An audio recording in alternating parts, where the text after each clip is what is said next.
Lately, I've been telling everyone around me, I'm already 42, just give up on me. But no one listens. Everyone around me seems to be just as stubborn as I am. It's like my giving up has become their personal mission, as if by sheer persistence they'll find someone to fix me. And here we go again, blind date number 93. Yes, really. The matchmaker auntie said he was 44, and I thought, okay, that's manageable, 2 years older than me, no big deal. He's unmarried, an only child, and his family apparently owns several properties. But as soon as she mentioned that part, I immediately thought, Auntie, have you not read the new marriage laws? Have you not seen the latest updates in the civil code?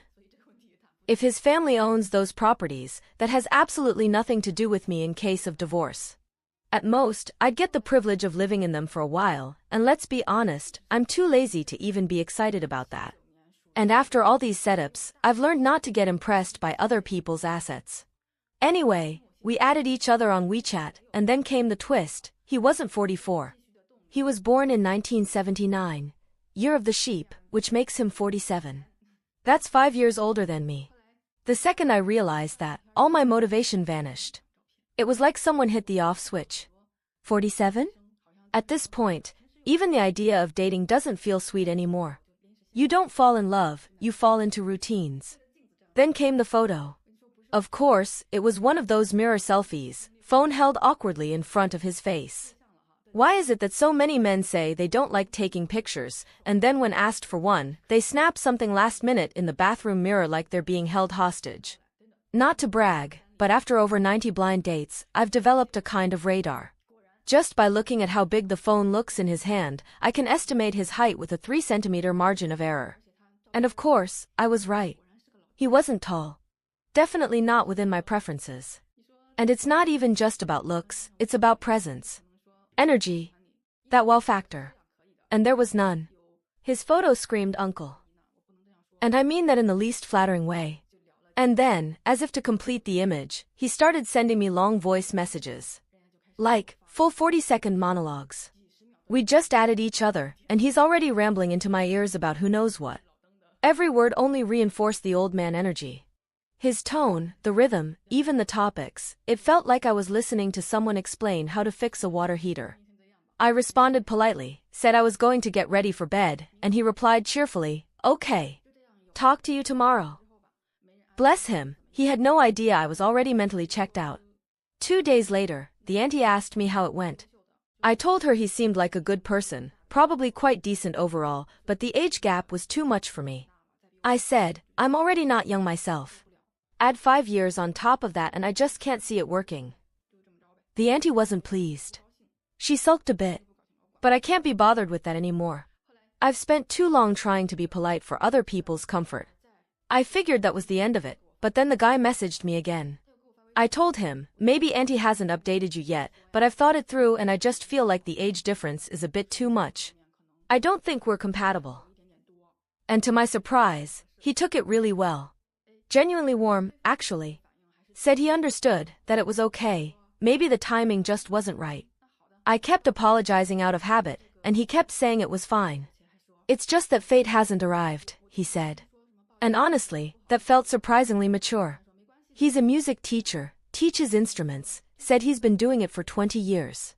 At the end of the conversation, he even gave himself a little ad, told me if I or any of my friends ever want to learn an instrument, we should look him up. Of course, I won't. I can't even clap on beat. But I thought to myself, well, at least he seems emotionally stable. And if someone's done something for 20 years, you know they've got discipline. He must love it, or at least be very good at it. So sure, maybe as a boyfriend he's not for me, but as a teacher? Seems trustworthy. That's already more than I can say about most guys I've met.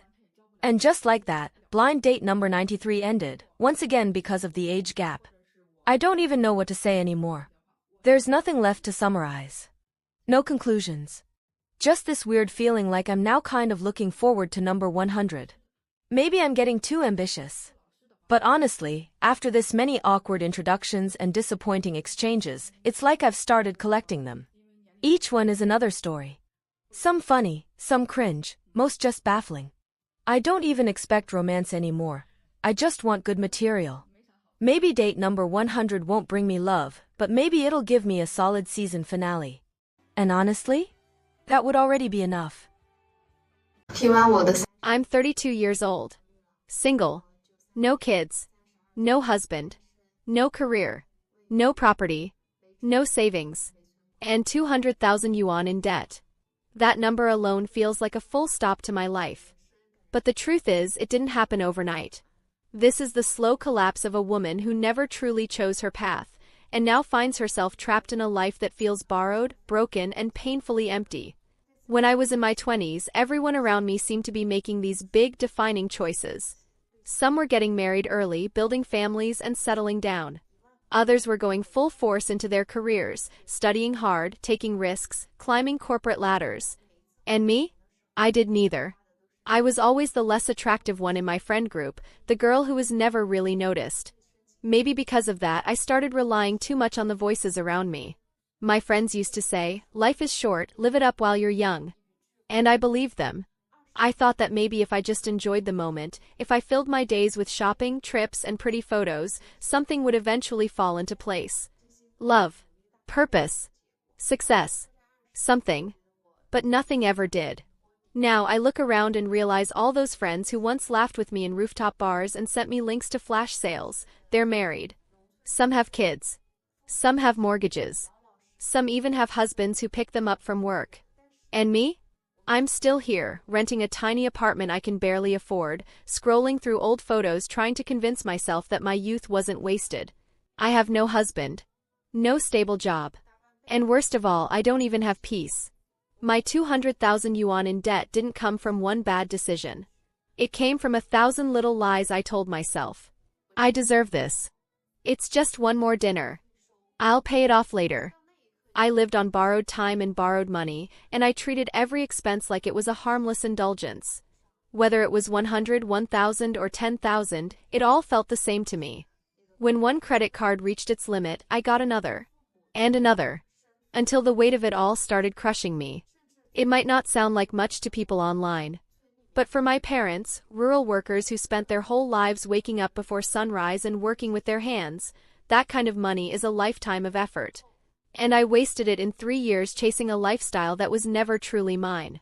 And when the calls from debt collectors started, they didn't just come for me. They came for everyone I knew. My name. My phone number. My home address. My job.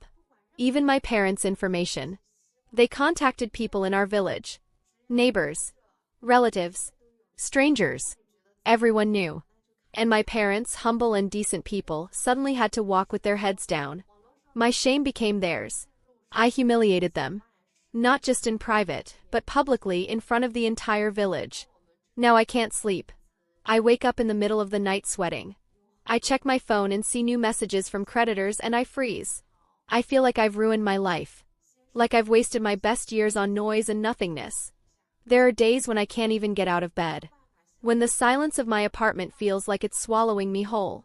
But even in that darkness, I haven't given up. Yes, I've thought about disappearing. Yes, the idea of ending it all has crossed my mind. But then I imagine what that would do to my family. If I died, they'd inherit everything I tried so hard to hide. The debt. The embarrassment. The truth. Can you imagine your parents, quiet, hard-working people, finding out after your death that you left them with a mountain of bills they didn't even know existed? So no. I can't run away. I can't die. I don't even have the courage for that. All I have left is the choice to try. If you're going through something like this, please hear me, you're not alone. If you're unemployed, drowning in guilt, or feeling ashamed of your choices, you are not worthless. You're just stuck. And stuck isn't the same as finished. Maybe your income right now is tiny. Maybe your efforts feel useless. Maybe you've failed more times than you can count. But even so, if I haven't given up, then you don't have to either. Don't look back. Don't punish yourself with memories. Don't scroll through photos of people who made it and compare your worth to theirs. You are not them. You are you. And you still have time to rebuild. Maybe not everything. Maybe not fast. But slowly. Piece by piece. Start small. Sleep. Eat something. Open a window. Take a walk. Look for a part-time job. Try freelancing. Explore content creation. Sell something. Learn a skill. I don't care how small it feels, just do something. And then do it again tomorrow. Because the truth is, no one is coming to save us. Not our friends. Not our families. Not some magical opportunity. If we want a way out, we have to build it ourselves.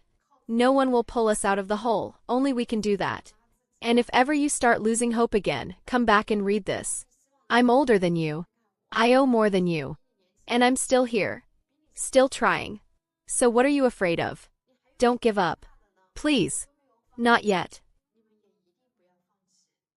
2岁，离异。 I'm 42 years old, divorced, and I rent a house near a school where I live with my 14-year-old son. The house is rented, but the life I live is truly mine. And I've decided, I'm never getting married again. Ever since I made that decision, it felt like a huge weight was lifted off my shoulders. My days have become lighter, calmer, and genuinely happier. Some people still try to persuade me to find another partner, but here's how I see it. If I find someone around my age and he's doing well financially, chances are he'll be looking for a woman 10 years younger to take care of him in his old age. And if I go for someone who's financially secure but 10 years older than me, well, that man's already at grandpa stage.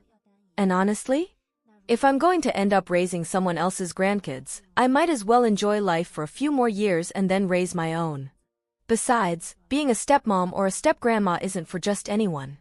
I've never been good at handling intimate relationships. For someone like me, living alone is simply better, less emotional drain, less conflict, and less chance of hurting others. The complexity of second marriages? I have no interest in going through that again. When two people get married later in life, it's rarely about love. It's more like a trade, a mutually beneficial arrangement. At the end of the day, marriage is just an exchange of value. And at my age, I understand that now. I've stopped placing my hopes in any man. The only person I can truly rely on is myself. Only when a woman loves herself can she find real stability and peace of mind. We have to pamper ourselves. Be happy in our own company. Take care of our bodies, stay healthy, keep our minds clear. Love money. Love ourselves. Build a life that thrives through our own hands. With all of that going on, who has time to obsess over men, to get anxious or insecure, or to dwell on the past? There's a song that puts it beautifully. Go home often, visit your parents, sit and chat with your mom and dad, listen to them complain about each other. That's it. Happiness can be that simple. It's about cherishing what you have right now, and never letting it slip away. 我91年的30 I'm 33 years old, born in 1991. In 2 months, I'll be 34. Right now, I'm still what people call a 3-no person. No mortgage, no car loan, and no children. I had planned to push myself before turning 35, to try and get married, to find someone to share life with. But here we are, already in May, and I don't even have someone I'm vaguely flirting with. When I get sick, I have to get up on my own, pour my own water, cook instant noodles just to keep going. They say 35 is a turning point for women. Once you cross that line, chances are you're left holding your own fate alone. At this point, I've mentally prepared myself to live alone for the rest of my life. If that's how my life is going to be, then I might as well plan it properly. Most likely, I'll save up until I have 1,000,000 yuan. When I do, I'll move to a smaller city, buy a cheap house, find a simple job, and take my little dog with me. Maybe I'll get a small piece of land, grow some vegetables, and just live like that. Wouldn't that be a good life too? No pressure from marriage. No noise from society or expectations. The more I think about it, the more okay it sounds. After hearing so many of these stories, it's hard not to notice the pattern. Women, over 30, who didn't exactly choose independence, but now find themselves forced to make peace with it. Not because they want to, but because that's what's left. Alone, exhausted, some in debt, others raising kids with no partner in sight, trying to find meaning in a kind of freedom that no longer shines the way it did in those feel-good motivational videos. And the irony? It's exactly that. They were told to live in the moment, to rely on no one, to enjoy their youth. And now, at 33, they're learning how to cook for one, fall asleep scrolling through their phones, and deal with the bill that finally came due. And let's be honest, it's not cheap. Meanwhile, the men they might have married either don't meet their standards or, if they do, they prefer someone 10 years younger. So, these women are stuck between refusing to settle and not finding anyone who qualifies. And the backup plan? Move to a small town, buy a cheap house, plant some vegetables, and bring the dog. And maybe, just maybe, the dog won't lie, cheat, or ghost them. But here's the surprising part in the middle of all this. Something honest is happening. A quiet rebuild. These women are slowly learning to take care of themselves again, to love themselves however they can, and to accept that not every happy ending needs a white dress or a man beside them. Sometimes it comes in the form of peace, of a quiet routine, of realistic goals, and who knows, maybe even love again. But the kind that comes without debt, without humiliation, and without the CEO fantasy nonsense. Now I want to hear from you. Do you think these women are giving up on love, or finally waking up from a dream? Let me know in the comments. I really want to hear your thoughts. If you like this video, give it a thumbs up. Subscribe to the channel so you don't miss the next one, and I'll see you in the next video.